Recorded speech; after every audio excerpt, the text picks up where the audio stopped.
Hey everybody, welcome back to My Wings of Refuge. I'm excited today, y'all. The weather is just beautiful. This is the day the Lord has made, and it is a gorgeous one.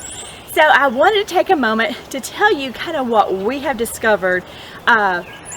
When we started raising honeybees, it was probably one of those things that we had to study the most, and we're still constantly studying that almost every day. So we've had honeybees now for 3 years, so I am not the expert, but I can tell you a little bit about what I've learned and something that was very hard for me to get information on and try to decipher it all.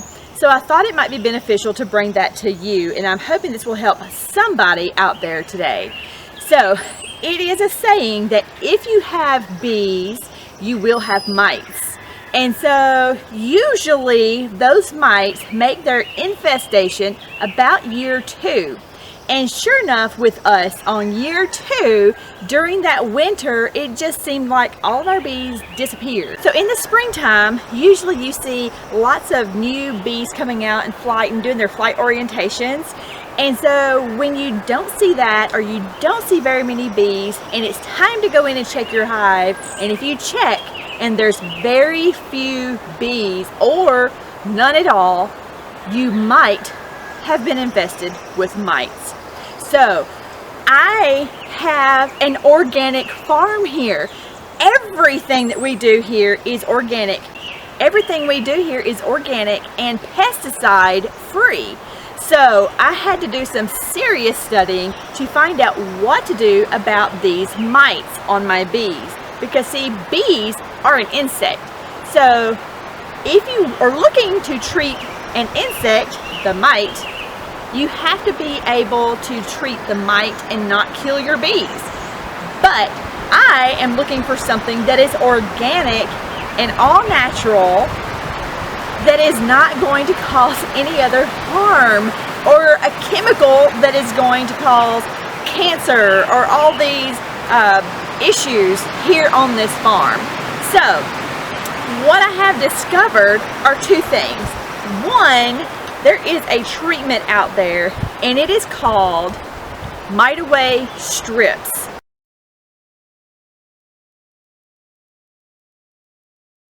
You lay those 2 strips on top of the bottom box so that it covers all of your frames.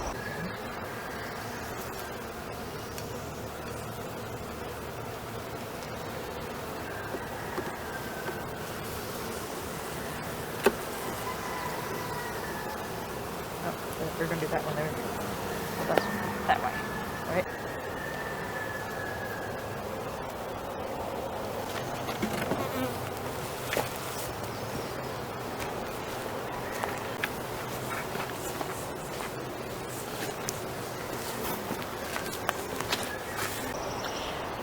This will help fumigate your hive. You want to have a solid bottom on it. And maybe even we laid a sheet of paper in there too.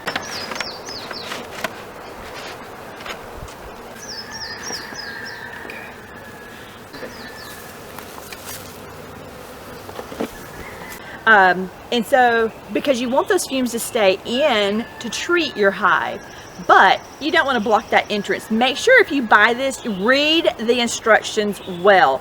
Because there are certain times of the year that you put these in, certain times of the year you do not want to put these in. But what happens with mites, and why it is so important to treat them organically if possible, is those mites will get in and they feast on your larva. They get in there, and once they kill and feast on that larva, it's causing less of your brood to hatch. And so you end up with less bees, because the life expectancy of your bees isn't long, it's weeks, y'all. And so as those bees, if they can't lay eggs and those new babies hatch and fly, then your numbers start to die down. And before you know it, you're left with the queen and a small clump of bees usually, and then they die. And that's it. Because this usually happens most of the time in the winter, and you don't know it until you open up your hive in the spring, and there's literally a handful of bees and maybe the queen, and they're all dead. So it is important to treat.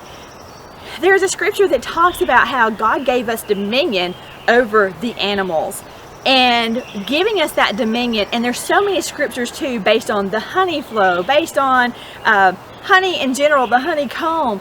And I do believe that we are to take dominion over them. That means we are supposed to provide for them, take care of them. You wouldn't go and get an animal and bring it on your farm and never feed it or take care of it if it got sick, right? And so that is what I'm wanting to do, but I want to do it safely and effectively. And so many beekeepers I struggle with getting information from. I don't think a lot of people knew about it, or I'm not really sure. And there is some people who believe that not treating anything treatment free, that the strong ones will survive, and that is true to a degree, but we also have to do what we can to make them stay strong. And because what bees survive from the mites are usually going to have damaged wings, and their days are completely numbered, so it really is only a matter of time. And so here in the South, mites are an issue. Period. Mites are an issue. If you live in other places, it might not be an issue. So I talked about mite away strips. That is one way to treat them. That is with formic acid. Let me just tell you, formic acid is a natural acid, and that it's already in the bee venom. It's in ant venom also. And so if you've been stung, you've had formic acid, okay? And so that formic acid is also in your honey, and it's also in certain foods. And so, because a lot of times it's used as a preservative, and so it is in there. It's in your livestock feed as well. And so that is something that you're already getting. So it's not something that is going to be detrimental unless it's in large doses. Make sure you read the instructions. You don't want to breathe it, you don't want to inhale it, because you might get large doses, okay? So, but the formic acid in minor doses is considered a weak acid, and it won't harm you, and it's not supposed to cause you cancer or anything of that nature. So this is what I have found for me to be something I can treat for the mites that is as healthy as possible. And so technically you want this formic acid to be strong enough to kill the mites and weak enough to not kill your bees. So as mentioned, there was two things. The second thing is Russian bees. If you look into Russian bees, there was one other bee who I just heard of the other day for the first time, and I can't tell you the name of it. I'll have to look it up. It was one that I couldn't really pronounce anyway. But Russian bees and this other bee are also known to be a little more mite resistant. There's also something called the ankle biter queens that you can even purchase, and if you do that, it's supposed to make your hive more mite resistant. And so in knowing that, I went ahead and I ordered 2 more packages of Russian bees. Okay, there's this part.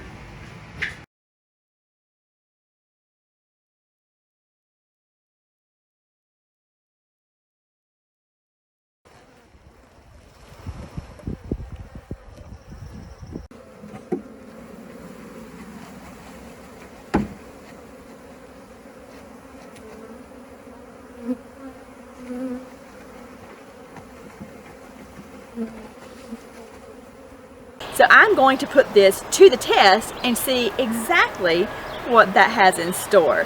Because in researching the Russian bees, they are not as aggressive as I thought that they might be, and they still produce a lot of honey. And so the one thing about the Russian bees is they may not lay as much brood in the wintertime. That may not be a bad thing. And so there's a few differences, but you just need to read about them and see what works best for you. But here on the Dykstra homestead, I am trying out the mite away strips, and I'm also trying out the Russian bees. And who knows, next year I might add that other bee that I can't think of the name of and just see what the differences are. But I wanted to come to you today and let you know at least what I found in my research, because there's a lot of things you can use to treat your hives, but look into them because some of them are known to cause cancer. I'm not a fan of petroleum products. Some of them you don't want in your honey.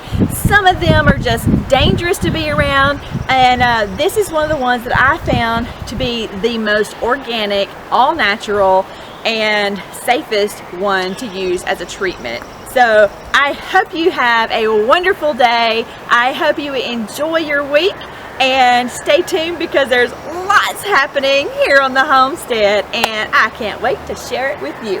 Have a great day, y'all. See you next time.